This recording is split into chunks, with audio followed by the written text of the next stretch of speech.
माझ्या मराठी मित्रांनो, मी कधीही घेतलेला नव्हता अशा एका भावनेचा अनुभव घेतोय की मी विलक्षण संकोचलोय. संकोच हा काही माझा स्थायी भाव नाही आहे. आमचे सोपानदेव म्हणायचे, कोणाच्या घरी कोच पाहिला की मला संकोच वाटतो बसायला म्हणून. तो काय असतो याचा अनुभव मला आज आला. इतक्या परमपराक्रमी लोकांच्या मध्ये मला बसताना विलक्षण अवघडल्यासारखं झालेलं आहे. आम्हाला सारखं शेक्सपियरची एक ओळ आठवते. त्यांनी म्हटलं होतं, some are born great, some achieve greatness, आणि बाकीच्या असतं ग्रेटनेस इज थ्रस्ट ऑन सम.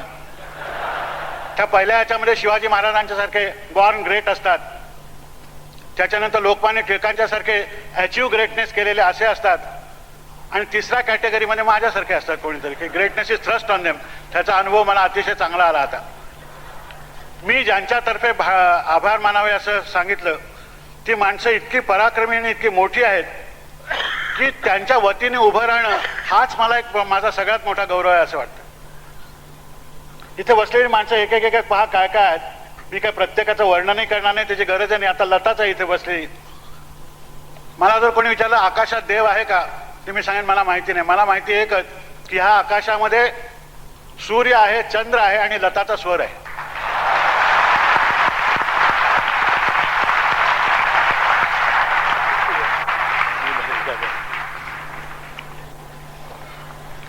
दिवस रात्र कुठली अशी वेळ नाही, कुठला क्षण नाही की लताचा स्वर या जगात कुठून तरी कुठेतरी जात येत असतो. अशी लता मंगेशकर इथे बसलेली आहे. पलीकडे ज्यांना मी गुरुतुल्य मानतो माझ्या नाट्यसृष्टीमध्ये, ते मोगर आंगणेकर बसलेले आहेत. बापटनी सांगितलं की त्यांच्या कंपनीत मी होतो, त्याला त्यांचा नाईलाज आहे. सांभाळून घेण्याची त्यांची पहिल्यापासूनची वृत्ती आहे, तसं त्यांनी घेतलेलं आहे. मी मात्र सांगतो, मी नाट्यनिकेतनमध्ये होतो हे अभिमानाने सांगत असतो.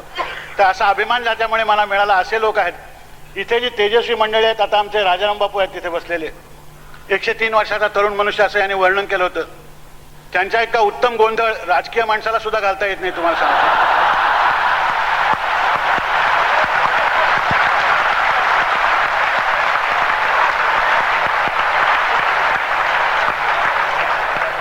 आजची 1000 माणसं राजकीय म्हणून जमलेली नाही आहे ते मला माहिती आहे, म्हणून मी धाष्ट केलं. त्याचं आपण सहसा कोणाला दुखवत नाही, सत्तेच्या माणसांना तर नाहीच. तर असे राजाराम बापू आहेत. त्याच्यानंतर आपण नेहमी विद्वत्ता म्हणजे प्रखर वगैरे असं बोलत असतो, नेहमी तेजस्वी, जळजळीत वगैरे. परंतु ज्यांच्या विद्वत्तेमध्ये शारदीय चांदण्याचा आनंद आपल्याला लाभतो असे आमचे लक्ष्मण शास्त्री जोशी. की विद्वत्ता ही किती शीतल आणि सुंदर असू शकते असं जर कोणी मला विचारलं तर मी सांगेन की तुम्ही लक्ष्मण शास्त्री जोशींच्या सहवासात 1 तास घालवा, म्हणजे तुम्हाला चांदण्यात न्हावून निघाल्यासारखं वाटतं की नाही बघा. नाही वाटलं तर तुम्ही जन्मजन्माचे गलिच्छ आहात असं समजा आणि जा. असा शाप सुद्धा काही लोकांना देव देत असतो, त्याला काही सांगता येत नाही. अशी सगळी मंडळी. त्याच्यानंतर शांताराम बापूंच्याबद्दल मी काय सांगू, जे वार्धक्यातही परवते सर म्हणती अशा प्रकारचं शांताराम बापूंचं कर्तृत्व.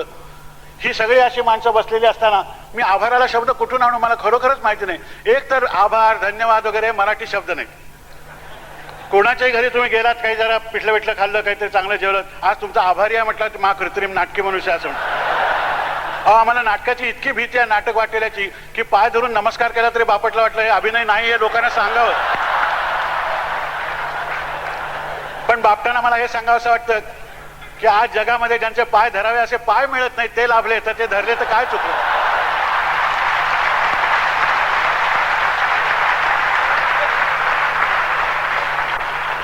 तिथे उद्योगपती शंतनुराव किर्लोस्कर आहेत, यमनराव वाईकर आहेत. तुम्हाला सांगतो की लावणी गाणं म्हणजे सामान्य आहे असं समजू नका. एक एक वजन पेलताना त्याला रक्त आटवावं लागतं आणि त्याची समज जाणीव हात करून घ्यावी लागते. जितकी ख्यालाला करून घ्यावी लागते तितकीच लावणी गाताना सुद्धा करून घ्यावी लागते. हा साक्षात्कार ज्यांच्या गाण्यामध्ये आज अनेक वर्ष झाला त्या यमुनाबाई इथे आहेत. अशी सगळे माणसं प्रत्येक आता गोवारीकर आहेत. हवा तज्ञ असून सुद्धा यांचा हवामान अंदाज बरोबर आला.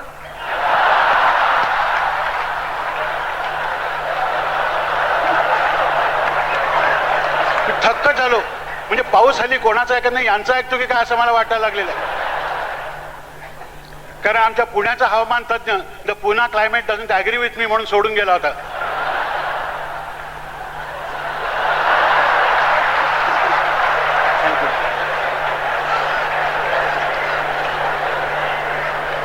अशा प्रकारची ही पराक्रमी माणसं बसलेली असताना मी काय याच्यामध्ये आभार मानायचे? आभार विभार हे काही खरं नाही आहे. मला तर एवढंच वाटतं की मराठीमध्ये काय किंवा भारतीय संस्कृतीत जिथे आभार विभार मानत असतील ते मानू देत बिचारे, पण मराठी माणसाला ते आभार मानतो, धन्यवाद देतो म्हटलं की हे खोटंच बोलतायत असं वाटतं. किंबहुना मराठी माणसाला जर फार हळू बोलायला लागलं तरी ढोंगी असं वाटतं. इतक्या आपण मोठ्याने बोलत असतो, एकमेकाशी मोकळेपणाने बोलत असतो. केव्हा आलं, बरं वाटलं आलं असं म्हटलं की महाडोंगी आहे, अशा प्रकारचं आपलं हे आहे. तर आभार विभार कसले मानणार मी?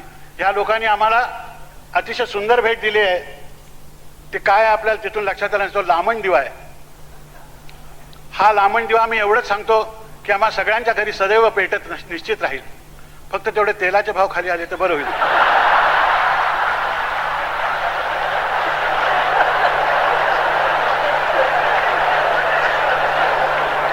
एकेकाळी या महाराष्ट्रात त्यांच्या घरी अत्तराचे दिवे जाळत असत असं म्हणतात. अलीकडे गोडे तेलाचे दिवे जाळणारे लोक आहेत काय असं बोलायची पाळी आली. तेव्हा तेवढे नक्की येतील, पण त्यांना कल्पनाही त्यांनी दुसरा जो दिवा आमच्या अंतःकरणात लावलेला आहे तो स्नेहदीप आहे. तो जो दीप आहे, ती जी ज्योत आहे ती आमच्या प्राणज्योती बरोबरच मालवली तर मालवेल, तोपर्यंत ती चैतन्याने युक्त अशा प्रकारची राहील एवढं मी सांगतो. आणि मला माहिती नाही की मान स्वीकारायला मी योग्य आहे की अयोग्य आहे, परंतु इतक्या लोकांनी ज्या अर्थी मी मोठा आहे असं ठरवलेलं आहे ते कदाचित असेल सुद्धा अशी शंका माझ्या मनात यायला लागलेली आहे. तिचं निरसन माझ्या कर्तृत्वाने लवकरच झाल्याशिवाय राहणार नाही हे मलाही माहिती आहे. परंतु आपण एवढं प्रेम केलं, एवढं दाखवलं. घरच्या माणसाने इतका घरचा आहेर याला मराठीत निराळाच अर्थ आहे, पण घरचा इतका सुंदर आहे, आयुष्यभर कुठल्या तरी एका क्षेत्रामध्ये धडपडून ते समजून घेण्याचा प्रयत्न करताना मिळतं. हा मोठा महत्त्वाचा प्रसंग आहे. हा आजन्म लक्षात राहावा अशा प्रकारचा प्रसंग आहे. आणि त्या प्रसंगाला आपण केवळ मराठी नावाच्या भावनेने जमलेले सगळेजण इथे एकत्र आहोत, यांच्या साक्षीने मिळावा याच्यासारखा तर गौरव नाही असं मी म्हणतो. कारण ज्याला आपल्या भाषेवर प्रेम करता आलं त्यालाच दुसऱ्याच्या भाषेवर प्रेम करता येतं असंच मला वाटतं. त्यानं आपल्या आईशी जो प्रेम करतो त्याला मातृत्व म्हणजे काय, त्याचं वात्सल्य म्हणजे काय, त्याचं प्रेम म्हणजे काय ते कळतं. तसं आपल्या भाषेवर प्रेम करणारी माणसं ही जगातल्या सर्व भाषेवर प्रेम करतात. त्याचा दुस्वास कोणीही करत नाही. भाषेचा दुस्वास कसला करायचा? दुस्वास ही निराळीच भावना आहे, ती कोणीही करत नाही. त्या अभिमानाने आपण म्हटलं की हो मी मराठी आहे, मला नेहमी मराठी आहे असं म्हणताना वाटतं की शिवाजी महाराज सुद्धा कधीतरी सोयराबाईंना हातचं पिठलं काही जमलं नाही बरं का वगैरे मराठीत सांगत असतील.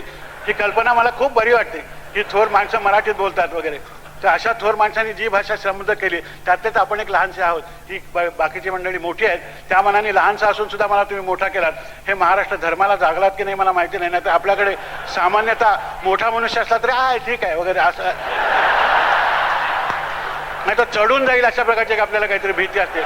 आम्ही आता अशा वयात आलेलो आहोत की आता चढून जायचं असलं तर कोणातरी खांद्यावरच चढून जाणार, त्यामुळे ती भीती बाळगायचं काहीही कारण नाही आपल्याला.